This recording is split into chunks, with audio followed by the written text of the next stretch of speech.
About today, I was hyped. Well, no, the first half, we made so many mistakes. I was like, Timo should not have started. Cover should have started instead of Havertz.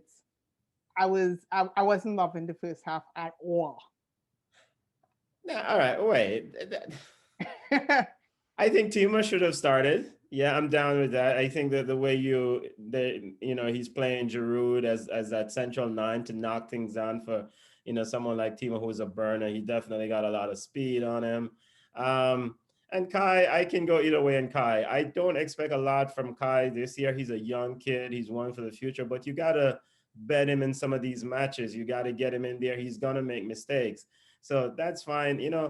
Chelsea is fine now. They're playing excellent football and they're really looking like a real title contender. I mean, I am sitting here and I was really impressed. That last goal where Timo Werner laid off to or set up Christian Pulisic, Captain America, I was like, yo, this team is on a mission because the 93rd minute to be running that hard, some teams would have been milking the clock, but Chelsea is sensational. I think they're playing very good football. Well, we needed to finish the game, right? Because we've had so many instances in the last two seasons where we were like 2-1 up, and then the next team came in the last 2 minutes and scored a equalizer. So I was going, look, please, we need to finish this.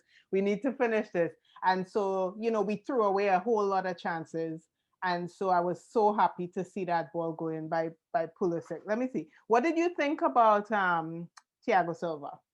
I think Thiago Silva is a heaven sent for you guys. He's a godsend. I mean, he's saving you guys defensively. He's definitely not as mobile as he once was. Of course, he's old. He's 36 years old. But what he lacks in speed, he brings in calmness. He brings in the ability to read the defense. I mean, he was gunning from minute one. I mean, the some of the passes from him from deep outside the back, it was really good. I think Chelsea should have had a goal there.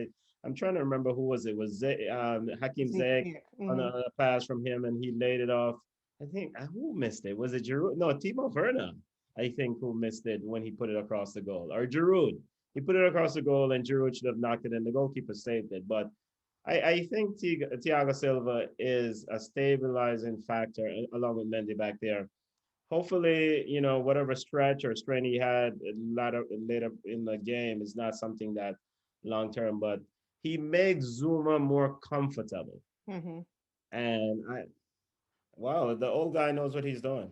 Yeah, I feel like that. You know what I really like? His passes from the back. This I think you were just kind of talking about that. His passes at that when he that same pass you were talking about where he was in the back, he passed it, and I think Yes, Ziyech get it. Or I don't know, the ball eventually came to Ziyech. yes. But yeah, I really like Thiago Silva. What did you think about their first goal? Who would you put the mistake on? Would you put it on Zuma? Because I felt like Zuma was running and then he kind of stopped.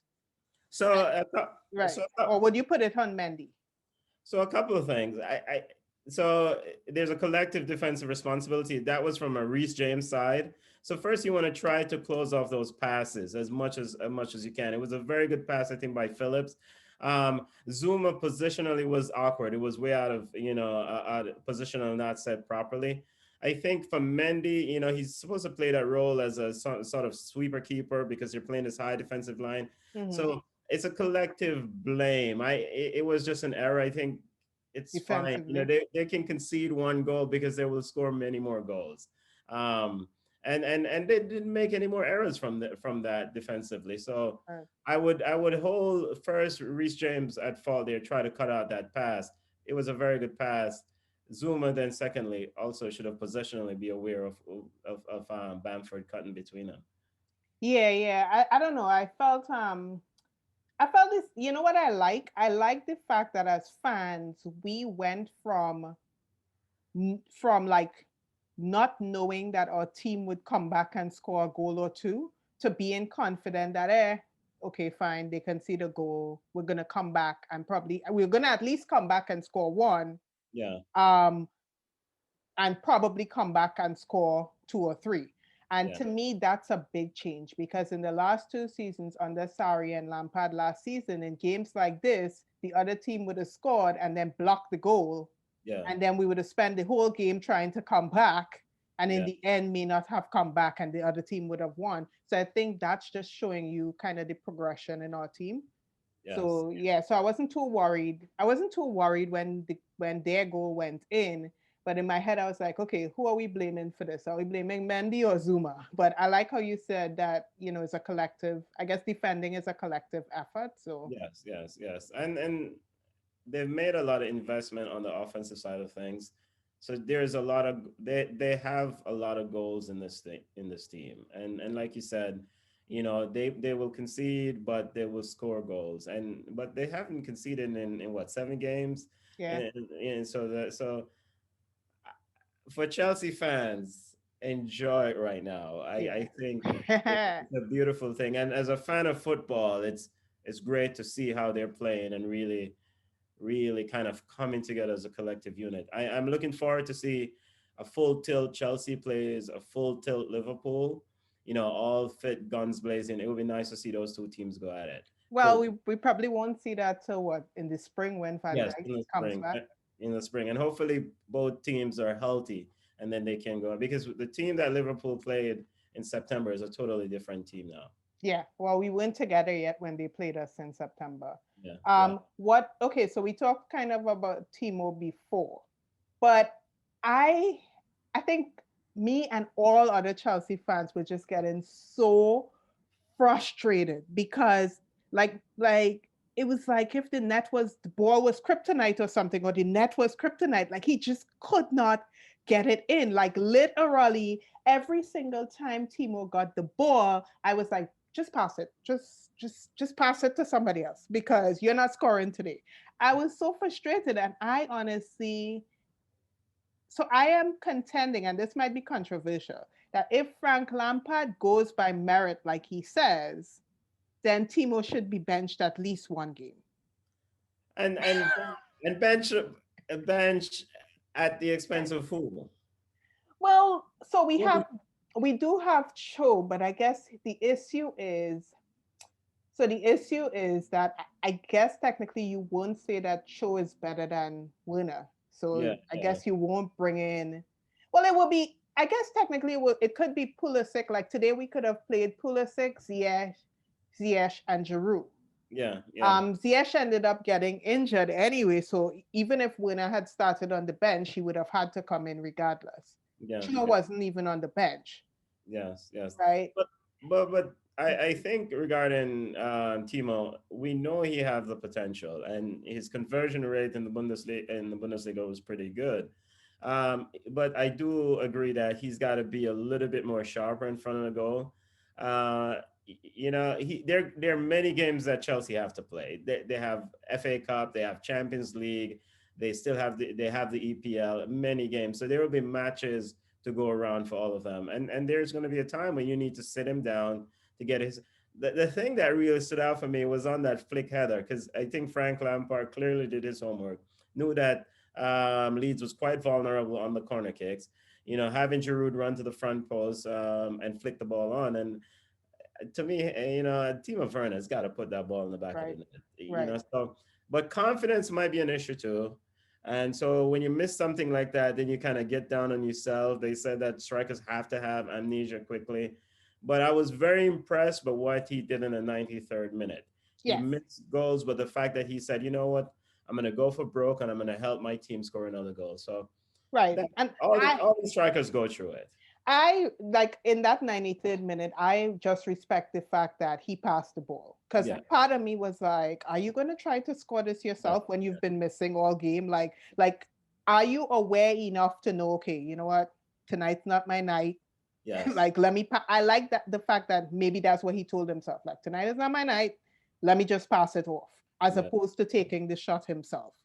Yeah. Because tonight really just wasn't his night. I mean, what was up the same one you were talking about, the goal line clearance? That's what I'm Yes. calling it, where where literally the ball was going in the It's net, a and goal. Yes. Yes. Yes. like I'm just like, what was up with that goal line clearance? I think we were all getting frustrated with him. I do think, like you said, I think it has, you know, they can all share the responsibility on the wing, but I think this might be Timo's time to take the break and then let Pulisic and Cho come in right now. Yeah, Timo was tired. I remember it was like 2 or 3 games ago. You could have tell how tired he was, and Frank still keeps playing him like he did yeah, not get a rest. yeah. And I think, maybe he just needs to reset, sit back, watch the game, watch the English Premier League, watch how it's played, and meditate within himself how he's going to play. I just think that he could get a little bit of a Yes, rest. I definitely agree that's might be part of the problem. One of the key things for Frank going forward is just man management. Hmm. Really know when to tell someone to take a break because it's a long season. What is it? Game 11 today for our Right. game, and so he's got a lot of football, and you don't. It struck me at the post match press conference where he said this team is coming together as a unit. To paraphrase him, he said everyone is working together. Zuma's confidence is true, essentially very high. So Yes. I was really struck by it. So it seems like Chelsea is enjoying their football and they enjoying playing together. So they will carry Timo when he's low or when he's not scoring goals. But he might need a break, like you said. Yeah. What do you think about Air Zuma? Uncontested in the air. But that's the thing with Leeds, though. Leeds has to figure out a way to solve this issue. They have a -3 or -2 goal differential, and if they want to survive in the EPL, they have to figure out a way to fix this defense. I mean, Bielsa is playing excellent football going forward, but defensively, it's like a basket carrying water. Yeah. And every time Chelsea had a corner kick, whether it's Giroud should have scored a couple of headers, or at Yeah. least hit the target a couple of times. Well, to So be fair to him, he did hit the target, but the goal line clearance. clear. But there was one also late in the game where he was, and the ball I think came to him pretty rapidly, and he tried to flick it on, and it went over, but he was totally unmarked. So Zuma was like, get out my way, boy, get off me, get off me. but That's a man sort of goal, very authoritative. But But Leeds got to. Zuma, I'm always impressed with Zuma. Like when Zuma jumps, you're like, yeah, no, he's getting that. Nobody else is getting there. Like, I was joking with somebody on Twitter and saying any air above 7 feet is cornered by Zuma. Like nobody else is gonna get that high. Yeah, he's Like, definitely aggressive in the air. Definitely yeah. a player who's definitely pushing for that. I think too. Would you say that the game was a game of two halves? Because for me, I felt like it. I felt like the first half we kind of played like jittery football. It felt like once they started to press us, we kind of started to make mistakes. But then we went in and came out in the second half, and then they just couldn't keep up anymore. Yeah, so I would say it was a game of it was competitive probably the first 30 minutes. They're about a 35 minutes. I think Leeds started well. They started great. They were passing their ball and they had these quick touches. Harrison and Phillips, they really crash in from midfield. But once Chelsea got going, about a minute after Giroud scored, and once Chelsea really got going, I think he scored in the 27th minute, and Conte, Angola Conte started really marshaling that midfield. Yeah. I I think it wasn't even a game of two halves. It was a foregone conclusion. It was almost inevitable that Chelsea was going to win and essentially win by a country mile. Well, in the first 30 minutes, it didn't feel like it was obvious to me. But this is nervous Chelsea fans. They are nervous. You're not a Chelsea I'm fan, not so that your nervousness, you don't have any true. nervousness. This You're is just true. watching the game as a fan of football. Yes, this is true. So I just I thought, well, how can Leeds probably win this game? And I thought, they started well, but once Chelsea got going and they started, nah, yeah. And and you start seeing those indications early off the corner kick because in in the first 5 minutes, Chelsea could have scored. I Yep. mean, Giroud had a free header that he Mhm. missed the target. Normally, Giroud would have hit stuff like that, Mhm. so at least put it on goal. So I didn't expect anything else. So who would you give, to use kind of your terminology from ball chat, who would you give like baller of the match? A baller award. Wow, this is a tough one. Let me think. I haven't thought about this for this. Um, N'Golo Kante. You know, he doesn't do the marvelous stuff, but I think in games like this where the team is so centered on ball possession and quick passes, like a Leeds is very dependent on these quick passes and try to catch the high Chelsea back line, high playing Chelsea back line out of position. I think N'Golo Kante running from side to side and trying to break up some of those plays, he would definitely get a ball award for me. I'm a huge fan of Hakim Ziyech. Hmm. I know he got injured, but I think you guys got a player. I Yep. think he's really a player, For and cheap, actually, for cheap, 30 I something million. yeah, I think you guys got a player, and of course Giroud.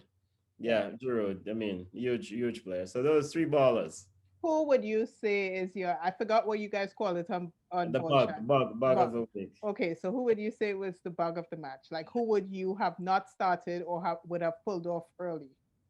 For Chelsea, Kai Havertz. Yeah, but I don't want to. I think the bug is probably a little bit too harsh. He's a young kid growing, and he's trying to learn in a new system, new environment. So I will give him a small bug for that because he's got to get some more. He got to eat some more cornmeal porridge. He's got to get a little bit stronger. He's got to eat some bakes, some fish and bake sandwich, shark and bake sandwich or something. He's got to get stronger. Look, He's too he's easy to not. move off the Look, ball. he's not from the Caribbean or from Africa, but he got to eat something heavy. We Yes, he's understand. got to build that strength. So it's just a small bug of the match for him.